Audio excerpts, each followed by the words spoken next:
Bapak, Ibu, saudara-saudariku yang terkasih, setiap orang selalu akan menginginkan segala kebutuhan tercukupi.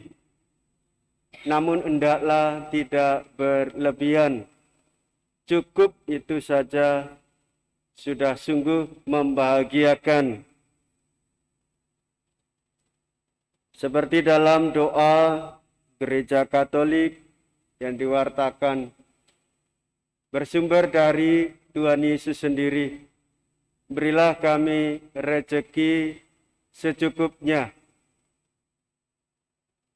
Keluarga utuh bahagia, anak-anak utuh bahagia, kebersamaan membahagiakan, sudah cukup.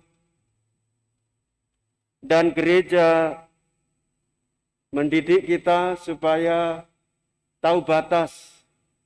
Ada batasan-batasan tertentu yang secara manusiawi kita tidak mampu. Berat jika hati sakit, berat jika hati terluka, berat jika kita berdosa. Janganlah bermuram durjana, maafkanlah suamimu. Sulit, Romo. Janganlah dirundung duka, maafkanlah istrimu. Sangat sulit. Inilah keterbatasan kita sebagai manusia, maka mintalah kepada Tuhan, maka Tuhan, Sang Maha Pengampun, akan mendidik, mengajar, supaya kita bisa memaafkan dan mengampuni orang. Saudara-saudariku yang terkasih, dan itu dilatih dengan tidak melebih-lebihkan antara kenyataan dan angan-angan. Jika kita berdoa memang bisa rutin, jangan dipamer-pamerkan kepada orang. Kasihan pada orang yang doanya jarang-jarang. Jika biasa berderma, jangan dipamer-pamerkan. Kasihan pada orang yang tidak punya kelebihan untuk melakukan derma. Meskipun toh di dalam iman kita diajarkan apa yang kita punya, berikanlah. Bukan hanya soal materi atau uang, tetapi diri kita bisa menjadi persembahan bagi orang di sekitar kita. Jika berpantang dan berpuasa, juga jangan sakti-saktian. Saya, Romo, 40 hari 40 malam, tidak makan nasi, hanya minum doang. Setelah itu cerita kepada asisten imam. Asisten imam, saya 40 hari 40 malam berpuasa. Sadarilah, jika orang tidak siap akan tersinggung.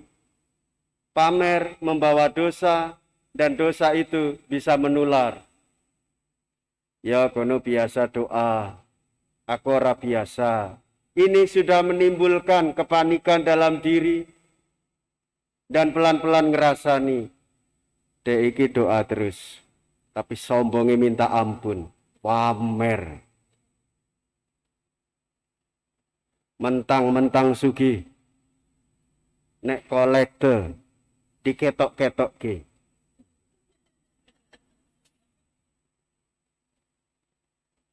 Ya, sugih turunan naik gaya. Asline dhek kan ora kerja, sing kerja kan bojone kuwi. Asline dhek iku kere. Nambah dosa. Yang pamer cuma sekali tok. Tapi dosa menjadi sosial. 7 hari 7 malam ngerasani dia doang. Apa ora mesake ngono kuwi? Ya, mesake. Siapa yang perlu dikasihani? Ya kita sebagai manusia yang terbatas. Maka saudara-saudari, tidak cukup hanya kesalehan, tetapi iman menjadi gerakan bersama.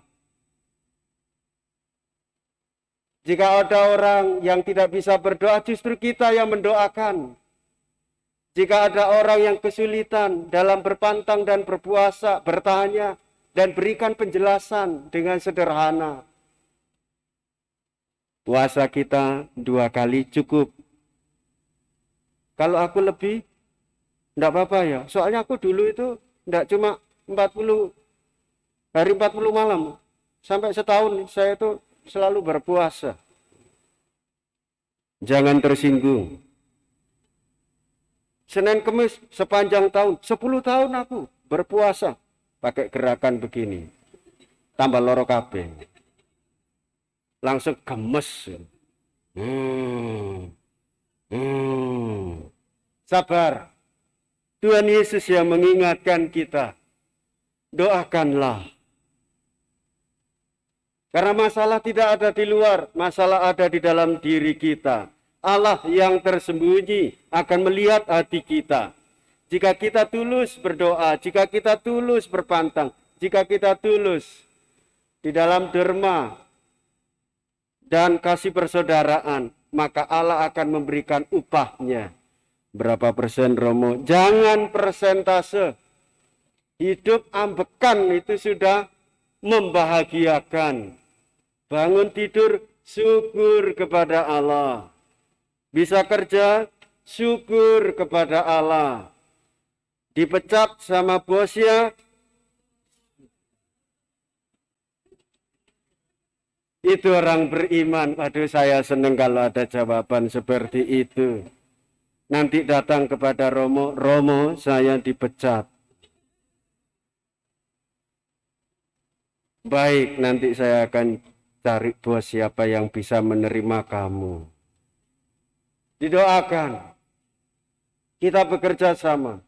Saling mendoakan. 1, 2, 3. Terakhir.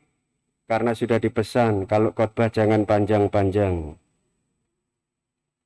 Saudara-saudariku yang terkasih. Rabu Abu kita diingatkan. Bertobat. Pantang puasa doa derma. Sarana. Dan pertobatan itu kita kembali menjadi segambar dan secitra dengan Allah. Imago Dei. Segambar dan secitra dengan Allah, yaitu berpikir sama seperti yang menjadi pikiran Allah. Merasakan dengan hati yang sama dengan hati Allah, hati kudus Yesus. Murah hati mengampuni.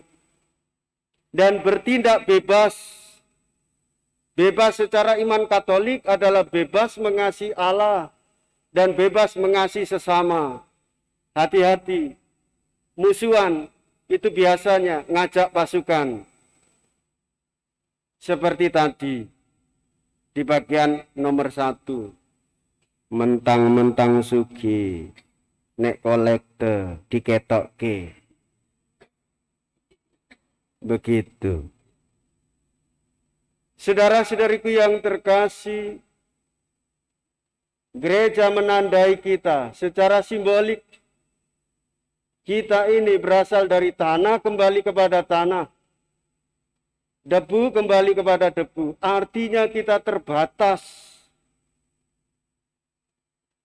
Jiwa roh kita dari Allah. Kita diolesi di dahi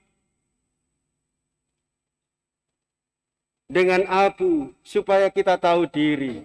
Atau sekarang di masa pandemi, direciki dengan abu supaya kita tahu diri. Ada yang bertanya, Romo, setelah saya diberi tanda dengan abu, 7 hari 7 malam tidak saya hilangkan. Pamer. Jangan. Kapan boleh dihapus? Selesai dikasih dihapus langsung nggak apa-apa. Masa pandemi makanya direciki saja. Saya tidak lega kalau enggak dikasih di dahi. Berimanlah dengan tulus ikhlas. Janganlah fanatik. Tujuan utama adalah pertobatan. Berbuah menolong sesama, berbuah untuk kesejahteraan bersama. Maka saudara-saudariku yang terkasih, tanda pertobatan sesudah homili kita akan direjeki dengan abu. Maka di bagian awal tidak dinyatakan pertobatan. Pertobatan ditandai dengan direjeki abu. Berbahagialah kita yang diperkenankan untuk merayakan misa, supaya kita semakin disadarkan bahwa kita selalu bergantung kepada Tuhan. Dan untuk itulah mari kita saling bekerja sama dengan orang-orang di sekitar kita, saling mendukung di masa pertobatan ini, dan juga saling mendoakan. Tuhan Yesus memberkati kita semua. Amin.